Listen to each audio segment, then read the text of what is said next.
Selamat pagi, selamat bertemu kembali oleh karena kasih dan kebaikan yang Tuhan Yesus berikan kepada kita. Di pagi hari ini kita mau belajar satu kebenaran firman Tuhan. Nah, sebelumnya kita mau berdoa terlebih dahulu. Bapa kami dalam surga, di dalam nama Tuhan Yesus kami mengucap syukur buat segala kebaikan dan pertolongan yang Tuhan berikan kepada kami. Tuhan memberkati dan menyertai kami sepanjang malam, dan di hari yang baru ini kami boleh mendengarkan kebenaran firman-Mu sebelum kami melakukan segala aktivitas. Berkati hamba-Mu, berkati anak-anak-Mu yang mendengarkan, dan kami sambut kebenaran firman Tuhan di dalam nama Tuhan Yesus. Haleluya, amin. Di sini kita mau belajar satu kebenaran firman Tuhan di dalam Matius pasal yang pertama ayat yang ke-24 dengan judul ketaatan yang mendesak. Di dalam Matius pasal yang pertama ayat yang ke-24 saya akan membacakan demikian. Sesudah bangun dari tidurnya, Yusuf berbuat seperti diperintahkan malaikat Tuhan kepadanya. Ia mengambil Maria sebagai istrinya. Ya, puji nama Tuhan. Di sini kita mau belajar di mana kita boleh melihat satu figur yang bernama Yusuf di dalam melaksanakan ketaatan yang mendesak. Kita tahu bahwa Yusuf ini telah mengambil satu keputusan di mana dikisahkan di dalam pasal pertama ayat yang ke-18 sampai ayat yang ke-25 ini tentang kelahiran Yesus Kristus. Dan kita tahu bahwa bulan ini kita merayakan Natal. Di tahun ini adalah satu kesempatan dan anugerah yang luar biasa. Di balik kita mendengarkan kisah Natal, kita melihat satu peristiwa yang pernah terjadi di dalam Alkitab, di mana Yusuf mengambil keputusan tentang tunangannya yang bernama Maria yang sedang hamil. Dia membuat satu keputusan yang menurut logika adalah satu keputusan yang wajar, karena dia berpikir bahwa Maria hamil bukan karena dirinya, dia mengandung seorang putra atau seorang bayi, itu adalah bukan dari dirinya. Tentu saja ini menjadi satu pemikiran yang sudah dipikirkan oleh Yusuf untuk mengambil satu keputusan, untuk menceraikan di dalam kehidupannya secara diam-diam. Hal ini dilakukan untuk membuat satu tindakan yang tidak menjadi buah bibir pada waktu itu. Dia mau melakukan secara diam-diam supaya diterima, supaya masalahnya tidak diketahui oleh orang-orang yang ada di sekitarnya. Dia mau menceraikan Maria dengan diam-diam dan melanjutkan kehidupannya seperti pada umumnya. Dan ini seringkali dilakukan ketika kita melihat situasi dan kondisi yang terjadi di dalam kehidupan kita. Banyak orang ingin menyelesaikan masalahnya itu secara diam-diam supaya tidak menjadi buah bibir. Namun kenyataannya kalau kita lihat di zaman sekarang, itu adalah satu peristiwa yang menjadi buah bibir yang sangat heboh. Akan muncul di media sosial itu akan bermunculan ketika seorang tokoh figur membuat satu masalah. Ataupun bukan seorang tokoh figur, tetapi seorang orang biasa, tetapi kalau itu dimasukkan di dalam media sosial akan menjadi heboh. Nah, ini kita bisa melihat bahwa apa yang dilakukan oleh Yusuf, di mana dia ingin menyelesaikan masalahnya dengan baik dan dia ingin melanjutkan kehidupannya yang normal seperti biasa yang tidak ada masalah. Namun apa yang dilakukan oleh Yusuf ini ternyata tidak sesuai dengan pikirannya. Ketika dia mempunyai satu perencanaan seperti ini, tiba-tiba malaikat Tuhan datang di dalam mimpinya dan dia memberikan satu penjelasan tentang apa yang dialami oleh Maria. Kehamilan Maria adalah betapa penting untuk bayi itu, dan di situ kita bisa melihat bahwa dari peristiwa ini ketika malaikat datang dan berjumpa dengan Yusuf menyampaikan satu pesan yang sangat luar biasa, membuat Yusuf pun menjadi percaya dan taat.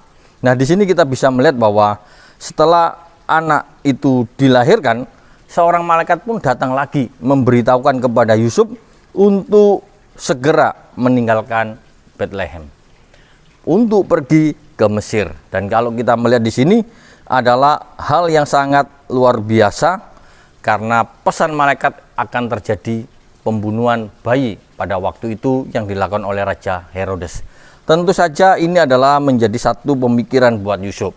Kalau dulu mungkin waktu masih dalam kandungan, Yusuf punya perencanaan dan ini ada satu peristiwa yang akan terjadi.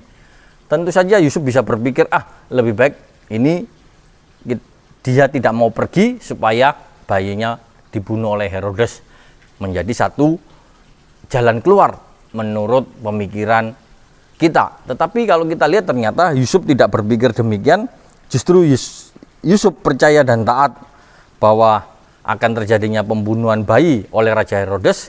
Dia menyingkir dari Bethlehem menuju ke Mesir.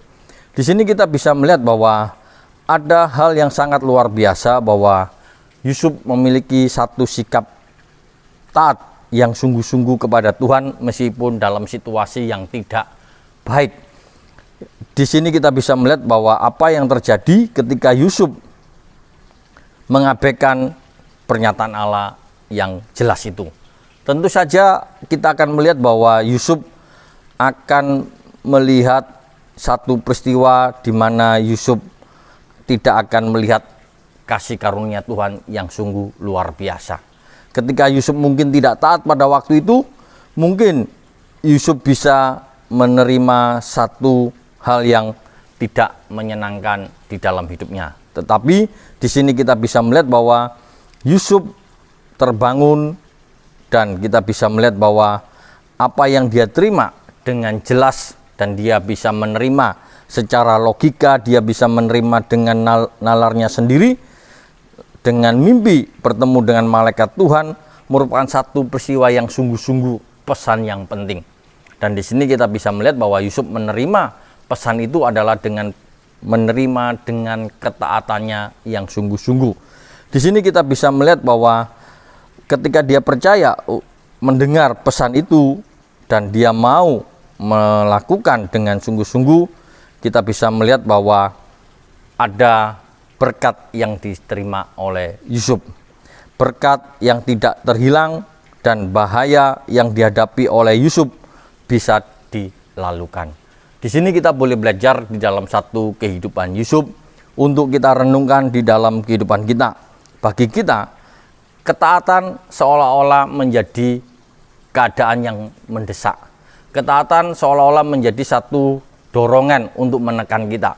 Tetapi kalau kita renungkan sejenak bahwa kita tidak terlalu sering berhadapan dengan kejadian yang mengubah dunia, kita bisa melihat bahwa ketaatan adalah satu pilihan yang harus kita ambil antara kita hidup atau mati.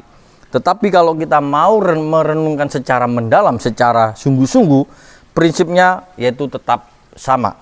Di dalam kita taat, di dalam ketaatan kita dalam situasi yang tidak menguntungkan, kita bisa belajar bahwa Allah ingin membimbing kita dan memberkati kita di dalam situasi kondisi seperti itu, di mana situasi kondisinya yang tidak menyenangkan.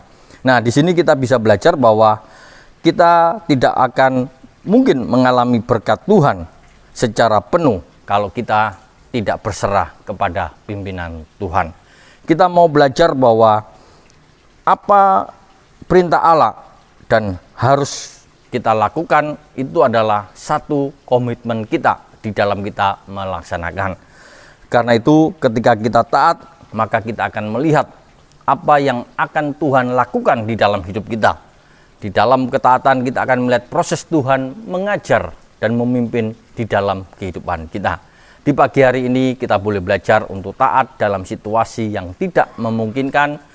Kita bisa taat kepada Tuhan di dalam situasi kondisi yang tidak menyenangkan. Biarlah kebenaran firman Tuhan di pagi hari ini menjadikan kita sebagai anak-anak Tuhan, supaya kita taat dan kita akan mengalami berkat Tuhan. Amin firman Tuhan. Mari kita berdoa. Bapa kami di dalam surga, di dalam nama Tuhan Yesus kami mengucap syukur buat segala kebaikan dan pertolongan yang Tuhan berikan dalam hidup kami. Kasih setia Tuhan yang selalu baru itu hadir dalam hidup kami. Tuhan memberkati setiap anak-anak Tuhan yang mendengarkan, dan Tuhan memberkati setiap apapun yang dikerjakan, apapun yang dilakukan, biarlah kasih setia Tuhan hadir dan memberkati mereka, dan setiap usaha pekerjaannya jadikan berhasil. Dan kami berdoa buat anak-anak-Mu yang saat ini mengalami berbagai macam persoalan dan pergumulan, kami serahkan di dalam nama Tuhan Yesus Kristus. Tuhan hadir, Tuhan datang, Tuhan menjamah, memberikan kekuatan, kesembuhan, dan Tuhan memberikan jalan keluar yang terbaik. Di dalam nama Tuhan Yesus Kristus kami berdoa dan mengucap syukur. Haleluya. Amin.